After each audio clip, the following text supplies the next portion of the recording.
Bismillahirrahmanirrahim. My name is Asad Iqbal and today my topic is GCD जिसे कहते हैं हम ग्रेटेस्ट कॉमन डिवाइज़र एंड ये जो टॉपिक है ये स्टूडेंट्स की बहुत ज़्यादा उन्होंने कहा था, इंसिस्ट किया था कि इस टॉपिक पे एक वीडियो बनाई जाए, तो इसलिए इस टॉपिक पे मैं वीडियो बना रहा हूँ for that you guys to have make sure कि आप इस वीडियो को पूरी तरह देखें, क्योंकि जब आप इस वीडियो को पूरी तरह देखेंगे तब जाके आपको basically the concept of GCD will be come to no.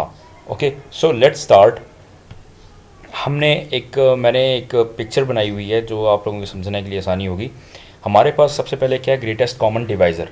आप देख सकते हैं GCD stands for greatest common divisor, और जीसीडी जो होता है वो हमेशा दो नंबर्स पर फाइंड किया जाता है. ठीक है, ये आपने मेक श्योर करना है. आपको मैथमेटिकली आपको समझाऊंगा पहले मैं कि किस तरह इसको लेके चलना होता है, और बाद में आपको मैं प्रोग्रामिंग के ज़रिए प्रोग्राम को रन करके आपको आउटपुट दिखाऊंगा इंशाल्लाह. तो आपने देखना है सबसे पहले GCD use to find on two numbers. Like ये हमें पता है जीसीडी हमेशा किस नंबर पर फाइंड किया जाता है, दो नंबर्स होते हैं हमारे पास और उस पर हम क्या फाइंड करते हैं, जीसीडी फाइंड करते हैं. सो इसीलिए मैंने क्या सपोज कर लिया, let's suppose we have two numbers 10 and 20. तो हमने क्या सपोज कर लिया कि 10 और 20 हमारे पास क्या दो नंबर्स है जिनका हमने क्या फाइंड करना है, जीसीडी फाइंड करना है. ठीक है, तो अब जरा देखिएगा, ये 10 है, लेट्स सपोज ये मेरे पास क्या 20 है. दोनों का मैंने क्या लिया, एलसीएम लिया, सिंपल सी बात है. और ये 10 है तो 2 5s are 10 and 5 1s are 5. तो 10 का जो आपके पास डिवाइज़र कह सकते हो आप इसे, वो क्या आया, 2 × 5. क्या आया जी, 2 × 5. जबकि आपके पास जो 20 है, 20 के अगर आप डिवाइज़र देखो तो आपको पता चलेगा कि 20 का डिवाइज़र कैसे लेंगे हम, 2 10s are 20 and 2 5s are 10 and last में 5 1s are 5. तो इसका जो डिवाइज़र है 20 का वो क्या आपके पास 2 × 5. ठीक है, तो अब हमने जो दोनों हैं, 10 का डिवाइज़र हो गया और 20 का डिवाइज़र हो गया. Let's suppose this is a 10 and the divisor of 10 is 2 × 5 while the divisor of 20 is 2 × 5.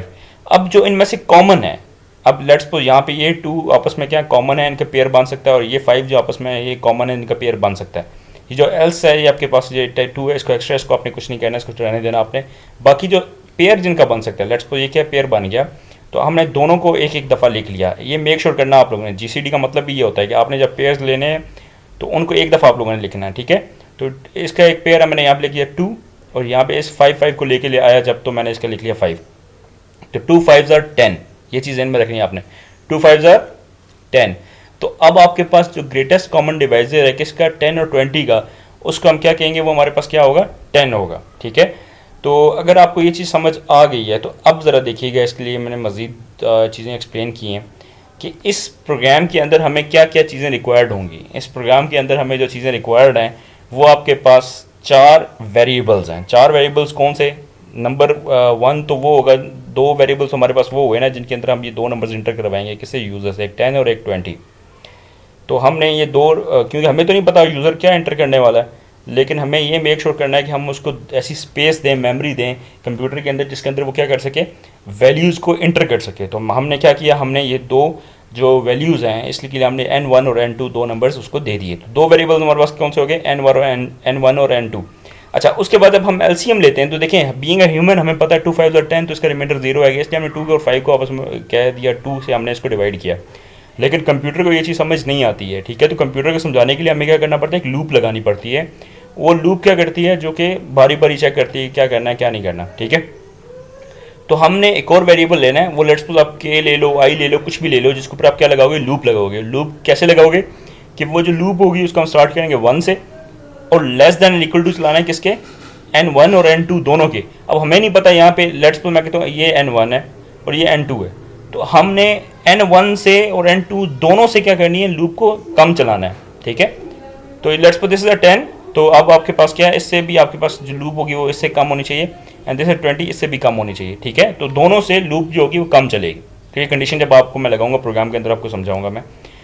उसके बाद तो अब हमारे पास वेरिएबल्स कितने हैं, this program we need 4 variables, 2 for taking values from user to whom we find GCD, 1 for putting loop on, एक वो जिसके ऊपर लूप लगाएंगे, and 1 variable for storing result, let's suppose GCD. तो एक जो आपके पास जीसीडी है, लेट्स सपोज जीसीडी है, तो जीसीडी के अंदर हम क्या करेंगे, रिजल्ट को स्टोर करवाएंगे.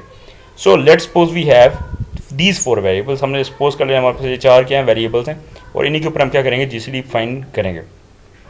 तो अब आपने ये चीज़ ध्यान में रखनी है कि आपके पास 10 और 20 का जो है जीसीडी वो क्या आई है आपके पास, यहाँ पे 10 आई है। You have to make sure कि आपको ये चीज़ याद हो। 10 और 20 दो नंबर्स हैं, उनकी जीसीडी आपके पास क्या आई है 10, और मैथमेटिकली कैसे जीसीडी लेते हैं वो आपके पास ये प्रॉपर तरीका लिखा हुआ है।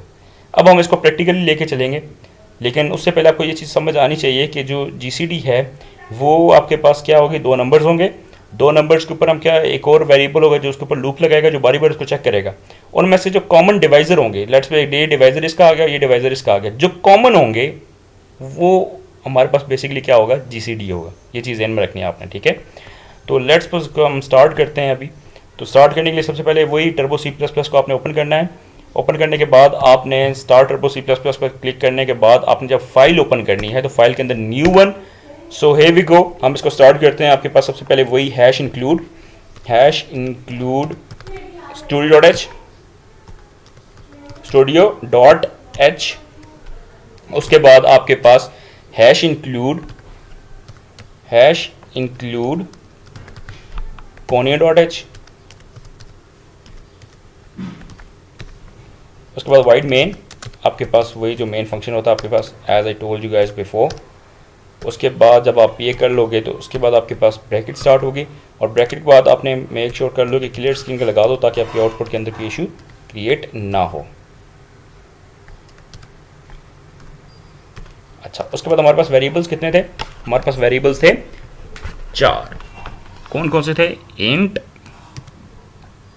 Let's suppose n1 n2 i and GCD, और इन सब के पर्पसेस मैंने आपको बता दिए हैं क्यों हम इनको लेके चल रहे हैं, ठीक है। उसके बाद आपने यूज़र को स्क्रीन पे क्या मैसेज शो करना है कि प्रिंट एफ एंटर 2 नंबर्स, जिनके ऊपर आपने क्या करना है, GCD फाइंड करना है। तो हम सिंपल यूज़र को कहते हैं प्रिंट एफ एंटर 2 नंबर्स, ठीक है। तो उसने 2 नंबर्स एंटर करने हैं अभी, नंबर्स, ठीक है। अब हमने जब वो यूज़र इंटर कर देगा नंबर तो हमने उसको क्या कर लेना, स्कैन एफ कर लेना। स्कैन एफ करने का तरीका वही बड़ा सिंपल, %d क्यों, क्योंकि ये फॉर्मेट स्पेसिफायर है किसका, ये फॉर्मेट स्पेसिफायर है इंटीजर का, ठीक है। As I told in my last previous videos, आप देख सकते हैं उसके अंदर ये चीज़ें सारी मैंने एक्सप्लेन की हुई हैं।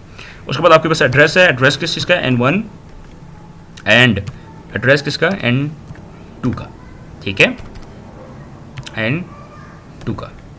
तो अब आपके पास सिंपल, अब ज़रा देख लीजिएगा, अब हम लगाने लगे एक लूप लगाने लगे, ठीक है। फॉर लूप हम लगाएंगे यहाँ पे, फॉर लूप फॉर। अब ज़रा देखिएगा, आई वेरिएबल था जिसके ऊपर मैंने लूप लगानी थी, तो आई को मैंने स्टार्ट किससे करवाया, 1 से। अच्छा, 1 से स्टार्ट करवाने के बाद लेके कहाँ तक जाना है, i less than and equal to N1 and, ये चीज़ ध्यान में रखनी है आपने, and i less than equal to N2, ठीक हो गया जी। जो आई है वो 1 से स्टार्ट हो लेकिन जाए कहाँ से, N1 से भी छोटा हो और N2 से भी छोटा हो। तो बीच में मैंने क्या कंडीशन लगा दी, एंड कंडीशन लगा दी, क्योंकि अगर इनमें से एक भी अगर कंडीशन गलत हुई तो ये आगे स्टेटमेंट नहीं चलेगी, ठीक है। मतलब 10 और 20 लेट्स सपोज 2 नंबर, तो 10 से बढ़ गया तब भी लूप क्या हो जाएगी, वहाँ पे ख़त्म हो जाएगी, आगे नहीं चलेगी। तो जो भी GCD के अंदर वैल्यू स्टोर होगी वो आपके पास रिजल्ट आ जाएगा, ठीक है। उसके बाद आपने सेमीकोलन, और हर दफ़ा क्या हो, आई प्लस प्लस, मतलब कि हर दफ़ा इंक्रीमेंट हो आई की वैल्यू में। अच्छा जी, उसके बाद आपने ब्रैकेट लगाई, ब्रैकेट लगाने के बाद आपने इफ़ कंडीशन लगानी है। यहाँ पे आपने ज़रा ख्याल करना है, इफ़ कंडीशन में क्या लगाना है, अब आपने कॉमन डिवाइजर उठाने हैं जो कि उसको पूरा पूरा डिवाइड करते हैं। रिमाइंडर हमारे पास क्या आता हो, 0 आता हो, तो N1 रिमाइंडर। अब ज़रा यहाँ पे ब्रैकेट्स ज़रा देख लीजिएगा, एक ब्रैकेट लगाई आपने क्योंकि 2 कंडीशन लगानी है, इसलिए ज़रा ब्रैकेट्स भी देखिएगा ज़रा।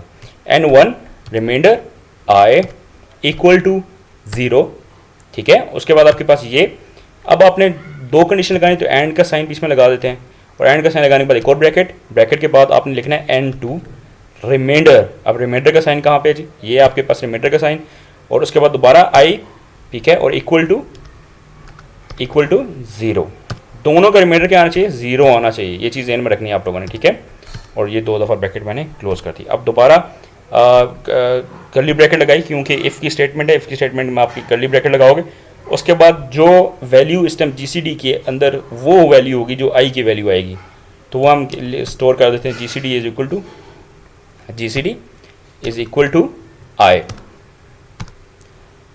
अब ज़रा आपने ज़रा यहाँ पे देखना है कि सबसे पहले हमने इसको क्या किया, क्लोज़ किया, क्लोज़। उसके बाद ये तो इफ़ वाली ब्रैकेट क्लोज़ कर दी मैंने, ये वाली। अब ये फॉर वाली रहती है, तो फॉर को क्लोज़ करने के लिए दोबारा मैं क्या करूँगा, ये ब्रैकेट लगाऊंगा। उसके बाहर मैं क्या करूँगा, प्रिंट एफ करवा दूंगा, print F GCD is %d, let's suppose %d। और क्योंकि वो GCD जो है वो इंटीजर का वेरिएबल है और जो उसके अंदर स्टोर होगी वो भी इंटीजर वैल्यू होगी, इसलिए मैंने %d लिखा। और स्टोर किसके अंदर है, GCD के अंदर स्टोर है, ठीक है। तो ये काम करने के बाद मैंने सिंपल सी बात है कि मैंने गेट ch लगाया, गेट ch। उसके बाद मैंने प्रोग्राम को क्लोज कर दिया, ठीक है जी। तो अब आपके पास ये सिंपल सा प्रोग्राम है और होपफुली आपको समझ आया होगा। दोबारा बता देता हूँ बेटा कि आपके पास दो नंबर्स होंगे जो यूज़र इंटर करेगा, उन दोनों को आपने चेक करना है कि वो जो हैं नंबर्स n1 और n2 के अंदर स्टोर हो गए। अब आपने एक लूप लगानी है एक वेरिएबल के ऊपर, लेट्स सपोज i है तो i के ऊपर आप लूप लगाओगे और उसको चेक करना है कि n1 से भी छोटा हो और n2 से भी छोटी हो वो लूप जो है आपके पास, इतनी देर चलनी चाहिए वो लूप। उसके बाद आपने एक कंडीशन लगानी है। कंडीशन ये होगी कि वो जो n1 होगा, लेट्स सपोज 10 है, तो उसको जब 1 से हम करें, लेट्स सपोज i की वैल्यू इस टाइम क्या 1 है, तो 10 रिमाइंडर 1, तो अब देखो वो क्या आएगा, वैल्यू 0 आएगी, ठीक है। तो अब 2 देखो, लेट्स सपोज 20 है, 20 रिमाइंडर 1, तो वो भी आपके पास रिमाइंडर क्या आएगा 0। तो इस टाइम ये भी कंडीशन ट्रू होगी, ये भी कंडीशन ट्रू होगी, तो अब जो वैल्यू आई की वो यहाँ पे स्टोर होगी, GCD = 1। अब नेक्स्ट टाइम ये बाहर नहीं आएगा, GCD यहाँ प्रिंट नहीं होगा, ये तब तक बाहर नहीं आएगा जब तक ये कंडीशन फॉल्स नहीं होती। तो नेक्स्ट टाइम आएगा 2 दफ़ा देखेगा तो ये एक कंडीशन ट्रू होगी, लेकिन यहाँ पे आएगा तो देखेगा 2 रिमाइंडर, लेट्स सपोज 10 है वैल्यू n1 की, लेट्स सपोज मैं आपको बता देता हूँ यहाँ पे, लेट्स सपोज क्या है आपके पास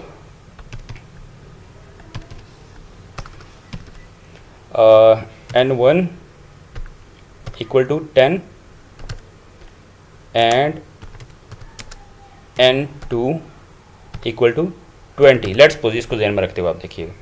तो आपके पास क्या है जी कि 20 रिमाइंडर 2, क्योंकि आई की वैल्यू 2 हो चुकी है, = 0, तो ये कंडीशन ट्रू, ये भी कंडीशन ट्रू, 20 रिमाइंडर 2 = 0। तो अब GCD की वैल्यू क्या हो जाएगी, 2 हो जाएगी, ठीक है।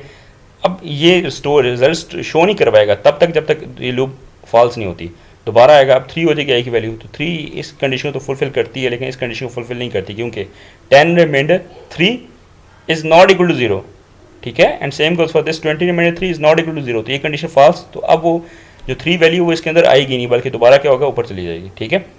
तो ऊपर जाएगा, दोबारा देखेगा, अब आई की वैल्यू क्या हो जाएगी 4, क्योंकि यहाँ पे इस कंडीशन के मुताबिक 4 हो जाएगी वैल्यू। और जैसे ही 4 होगी तो अब दोबारा कंडीशन को चेक करेगा, तो ये कंडीशन ट्रू है। उसके बाद इस कंडीशन की तरफ आएगा तो 4 रिमाइंडर 10 = 0, आंसर इज़ रॉन्ग, ऐसा नहीं है। और 20 रिमाइंडर 4 = 0, ये भी गलत है, तो इसका मतलब वो 4 वैल्यू भी इसके अंदर नहीं आएगी। नेक्स्ट है 5 आएगा, तो 5 यहाँ पे क्या होगा आपके पास लेस देन इक्वल टू, ये कंडीशन ट्रू है, लेकिन ये भी कंडीशन क्या है, ये भी दोनों क्या हैं, ट्रू हैं। तो चूंकि ये दोनों ट्रू हैं तो ये इसके अंदर इंटर हो जाएगा, तो उस GCD की वैल्यू क्या हो जाएगी 5। सेम गोस फॉर 6 7 8 9 10 जब होगा तो अब आपके पास जो 10 की वैल्यू है देखेगा इसको, ये दोनों कंडीशन ट्रू होंगे, GCD अंदर क्या स्टोर हो जाएगा, 10 स्टोर हो जाएगा।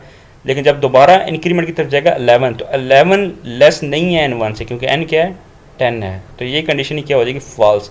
तो जैसे ही कंडीशन फॉल्स होगी तो ये बाहर आएगा और GCD की वैल्यू प्रिंट करवा देगी जो कि उस टाइम होगी 10। तो 10 और 20 का क्या आ गया आपके पास रिमाइंडर, GCD क्या आ गया, 10 आ गया, ठीक है। तो उसको हम रन करके देखते हैं। Alt + F9 सबसे पहले किया तो there is no error, thank God. उसके बाद कंट्रोल + F9 किया तो आपके पास ये कह रहा है 2 नंबर्स एंटर करो, 10 एंड 20, लेट्स सपोज आपके सामने मैंने किया है, तो वो मुझे क्या बता रहा है कि GCD = 10, GCD क्या आ गया आपके पास, 10 आ गया।